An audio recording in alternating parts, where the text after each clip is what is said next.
बेरोजगार शिक्षक। एक बेरोजगार शिक्षक था। वो नौकरी तलाशने के लिए काफी कोशिश कर रहा था, लेकिन उसे नौकरी मिल ही नहीं रही थी।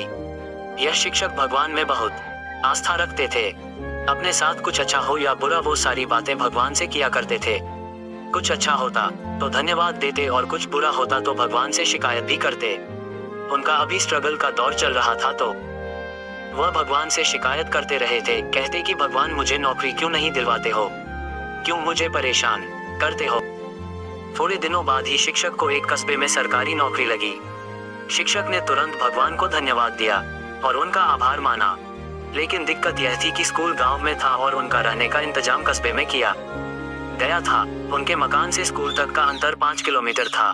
शुरुआती दिनों में पैसे ना होने की वजह से उन्हें अक्सर इतना लंबा अंतर पैदल ही चलना पड़ता था। कभी कभी उन्हें रास्ते में कोई वाहन दिख जाता तो उससे लिफ्ट मांग लिया करते, लेकिन ऐसा बहुत कम होता था। शिक्षक ने तय किया कि सबसे पहले वह पैसा जमा करके एक मोटरसाइकिल लेंगे। उन्होंने बड़ी करकसर करके पाई जोड़ करके कुछ ही महीनों में मोटरसाइकिल लेने के लिए पैसे जुटा लिए और एक अच्छी सी मोटरसाइकिल खरीदी। अब उनका जीवन थोड़ा आसान हो गया। उन्होंने फिर से भगवान को धन्यवाद दिया। उन्हें अपना पुराना समय अच्छे से याद था। उन्हें इतनी दूर तक चलने की तकलीफ भी याद थी। इसलिए वह स्कूल आने के समय और वापस घर जाने के समय हमेशा किसी ना किसी जरूरतमंद को अपनी मोटरसाइकिल पर बिठाकर लिफ्ट दिया करते थे। कभी किसी छोटे बच्चे को स्कूल छोड़ दिया, कभी किसी बूढ़े को लिफ्ट दे दी, तो कभी किसी किसान को शहर छोड़ दिया। इस तरह से शिक्षक आ रहे हो या जा रहे हो, कोई ना कोई उनके पीछे बैठा ही मिल जाता था। लोग उनकी बाइक को अब दूर से ही पहचानने लगे थे, क्योंकि हर कोई जानता था कि अगर उनकी बाइक आते दिख गई तो लिफ्ट जरूर मिल जाएगी। लोगों की मदद करके शिक्षक को भी बहुत अच्छा लगता था।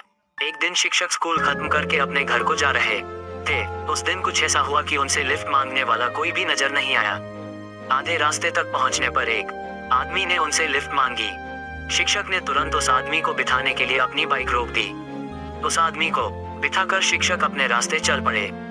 थोड़ी दूर सुनसान जगह आने पर उस आदमी ने शिक्षक के पीठ पर चाकू रखा और उनसे कहा, अब यह बाइक मैं चला लूंगा, आप नीचे उतर जाए और मेरा पीछा मत कीजिएगा।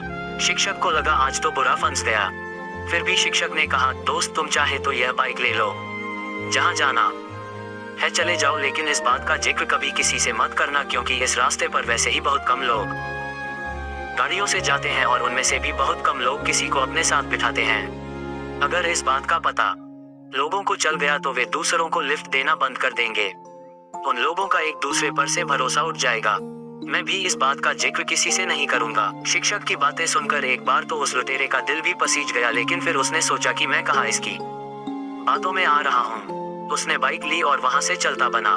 शिक्षक जैसे तैसे फिर पैदल चलकर अपने घर तक पहुंचा और घर पहुंचकर भगवान से शिकायत करने लगा, क्या भगवान फिर से मुझे वहीं पर लाकर खड़ा कर दिया। शिक्षक उस रात बिना खाना खाए ही सो गया। सुबह शिक्षक जब नींद से जागा तो उसने देखा कि उसकी मोटरसाइकिल उसके आंगन में खड़ी है और उस पर एक चिट्ठी चिपकी हुई है। शिक्षक ने बड़े आश्चर्य से अपनी बाइक से उस चिट्ठी को निकाला और उसे पढ़ने लगा। चिट्ठी उसी चोर ने लिखी थी जिसने उनसे यह बाइक छीनी थी। उसने लिखा था कि मास्टर जी, मुझे माफ कर दीजिए जो मैंने आपकी बाइक चुराई। यह बाइक तो कोई सेलिब्रिटी की तरह है। जैसे लोग किसी बड़ी सेलिब्रिटी को दूर से ही पहचान लेते हैं, उसी तरह हर कोई दूर से ही इसे पहचान ले रहा था। मैं जहाँ भी जा रहा था लोग मुझे रोककर इसके बारे में पूछते थे और तरह तरह के सवाल करते थे। मैं इस बाइक को क्यों चला रहा हूँ, या मास्टर जी की बाइक आपके पास क्या कर रही है। मैं बहाने बनाते बनाते थक गया, लेकिन लोग सवाल करते करते नहीं थके।